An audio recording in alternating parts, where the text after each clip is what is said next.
History remembers mighty kings, it remembers fearless warriors, it remembers those who stood for Dharma and those who openly opposed it.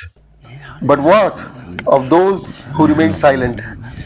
In the flourishing kingdom of Matsya, there ruled a queen whose single decision changed the face of an empire. Her name was Sudeshna. She was not cruel, she was not ambitious, she was not even powerless. Yet one quiet command to carry a royal goblet of Maireye placed an innocent woman in grave danger. It revealed how fear can become stronger than justice. For centuries, Queen Sudeshna had stood in the shadow of Draupadi and Kichaka. Perhaps the greater tragedy was not the tyrant who abused power, but the queen who knew the danger and still could not say no. This is the forgotten story of Queen Sudeshna, the monarch whose silence became one of the Mahabharata's most haunting moral lessons. Long before the Kurukshetra war reshaped Bharat, the prosperous kingdom of Matsya stood among the great powers of northern India. Virat Nagara bustled with merchants, artisans, horse breeders, and royal officials. Vast reservoirs nourished fertile fields, while magnificent palaces reflected the sunlight. At the heart of this kingdom stood Queen Sudeshna. She was the wife of King Virata and the mother of Prince Uttar, Princess Uttara, and Prince Shweta.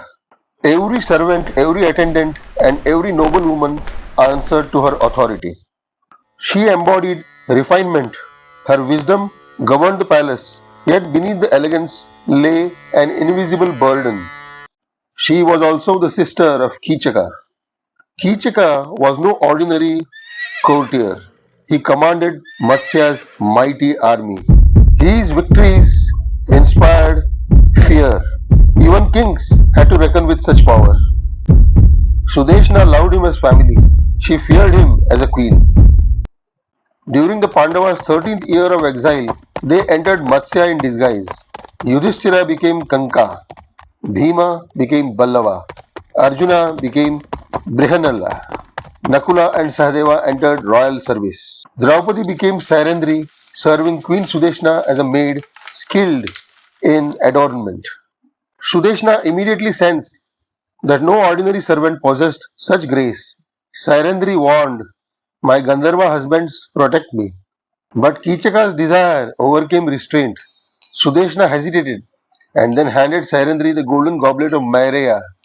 When Sairandhri returned, seeking justice, sympathy could no longer undo the consequences of hesitation.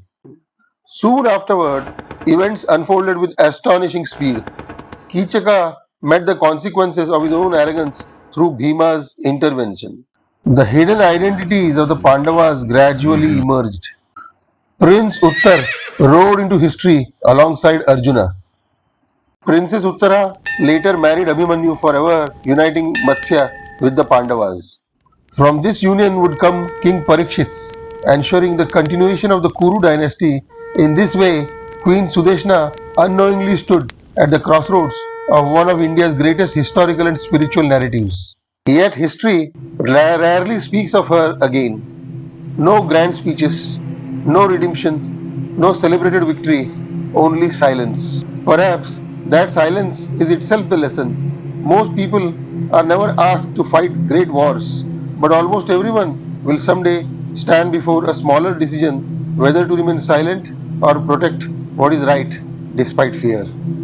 Queen Sudeshna reminds us that moral failure rarely begins with hatred, it begins with hesitation.